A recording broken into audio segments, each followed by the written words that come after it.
एक तरफ गुजरात में स्थानिक स्वराजनी लोक चूंटणीओनो माहौल है, बीजी तरफ देश में भाजप और आम आदमी पार्टी जेवी पार्टीओ लोकशाही व्यवस्था ने मजाक बनावी रही है।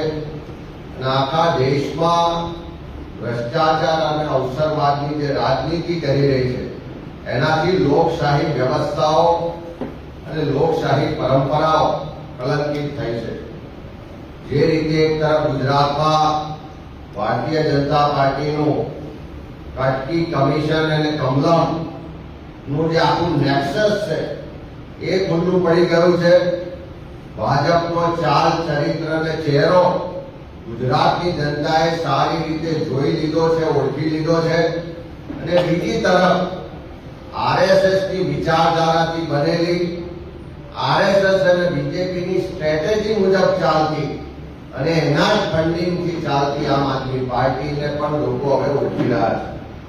આખા દેશમાં 2013 વર્ષથી જે રીતે લોકશાહી વ્યવસ્થા અને લોકોને છેતરવા માટેનું એક વ્યવસ્થિત સુનિયોજિત ષડયંત્ર ચાલતું હતું કે ગઈકાલે દેશ ને દુનિયા સમક્ષ ખુલ્લું પડી ગયું છે। ભારતીય જનતા પાર્ટી અને આમ આદમી પાર્ટી ક્યારેય એકબીજાના વિરોધી હતા જ નહીં, ફક્ત દેશ ને દુનિયા સમક્ષ विरोधी होवानुं नाटक करता था अने देशना लोकोने छेतरता था। गई कालनी घटनाथी आपणो इतिहास जोईए तो 13 वर्ष सुधी जे जूठाणा चाल्या, जे लोकोने छेतरवा माटेनुं एक सुनियोजित षडयंत्र चालतुं हतुं, एना परथी પડદો ઉઠી ગયો। देश अने दुनियाए जोई लीधुं त्यारे गुजरातना लोको आघातनी लागणी साथे आखी જે ઘટના છે એને જોઈ રહ્યા છે।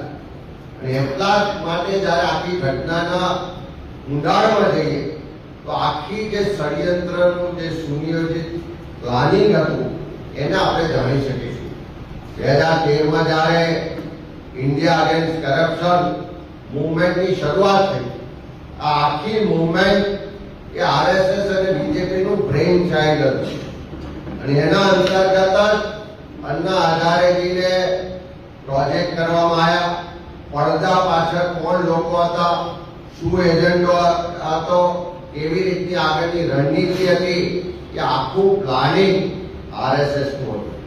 આખા દેશમાં કોંગ્રેસને સત્તા પરથી દૂર કરવા માટેનું એક આખું પ્લાનિંગ કરવામાં આવ્યું।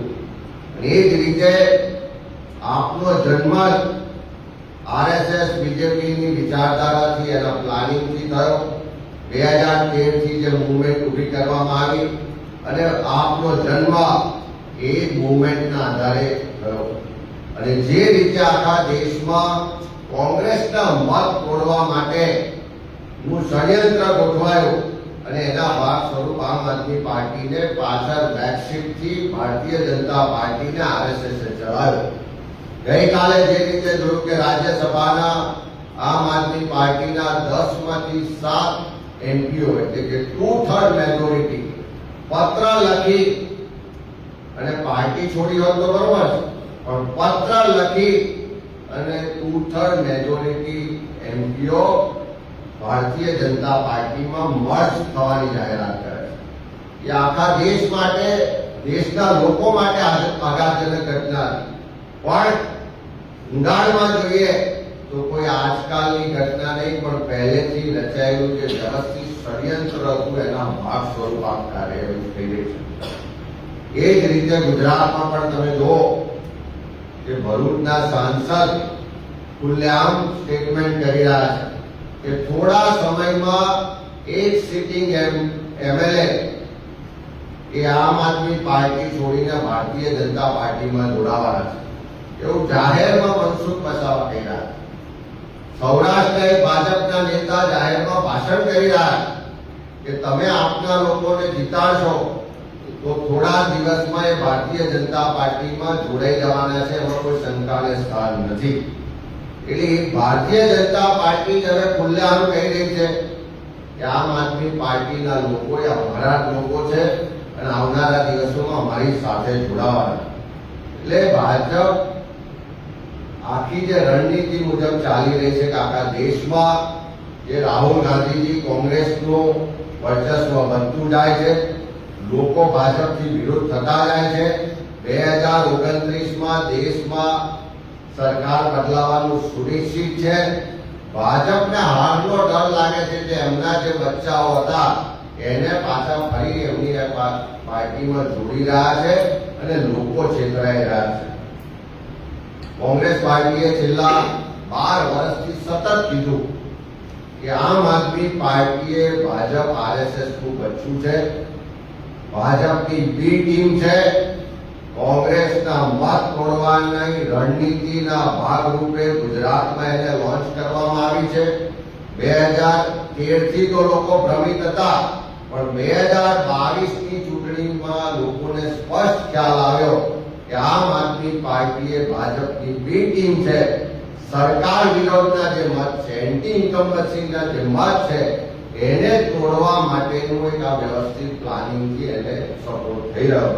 એવા સંજોગોમાં હવે કોઈને પણ આશ્ચર્ય નથી કે આમ આદમી પાર્ટી ભાજપની બી ટીમ છે. બધા જ આજે જાણી ચૂક્યા છે, જોઈ ચૂક્યા છે અને સાબિત થઈ ચૂક્યું છે.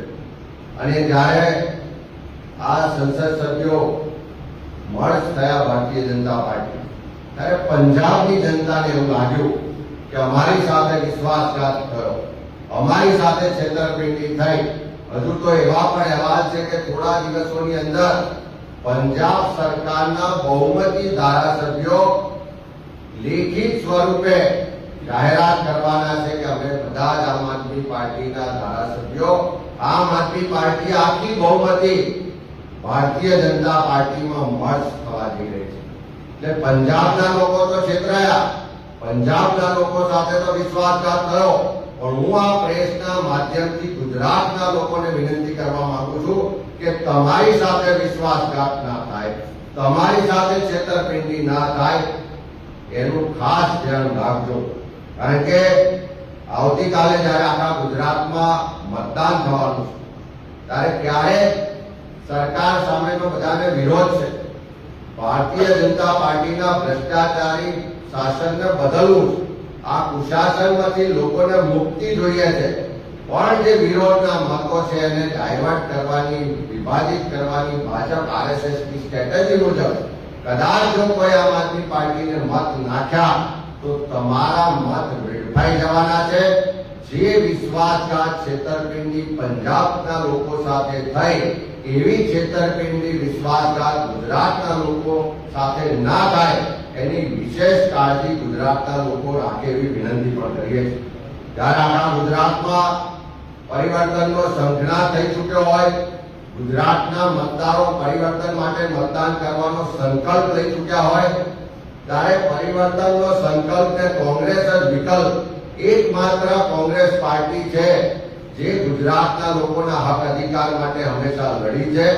ગુજરાતમાંથી આ ભ્રષ્ટ શાસનને દૂર કરવા માટે હંમેશા અવાજ ઉઠાવ્યો છે.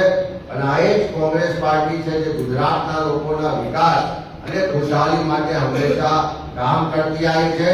ગાંધી, નહેરુ અને સરદારની આ કોંગ્રેસ પાર્ટી એકમાત્ર ગુજરાતનો વિકલ્પ છે. એ વાત આજે લોકો સમક્ષ પ્રસ્થાપિત થઈ ચૂકી છે.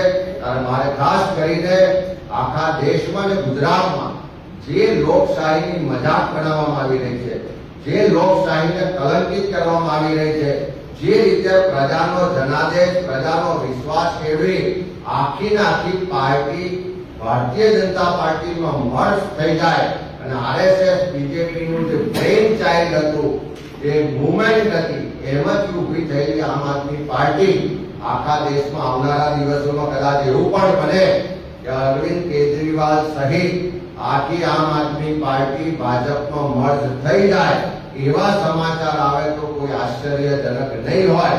એ દિવસો દૂર નથી કે જ્યારે આવું બની શકે.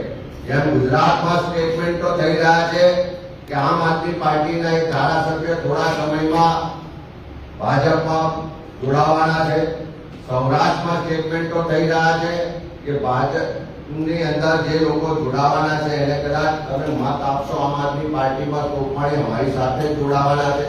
એનો સ્પષ્ટ મતલબ છે કે આમ આદમી પાર્ટી જે ભાજપની બી ટીમ છે, હું અમે વારંવાર કહેતા હતા કે આજે સાબિત થઈ ચૂક્યું છે.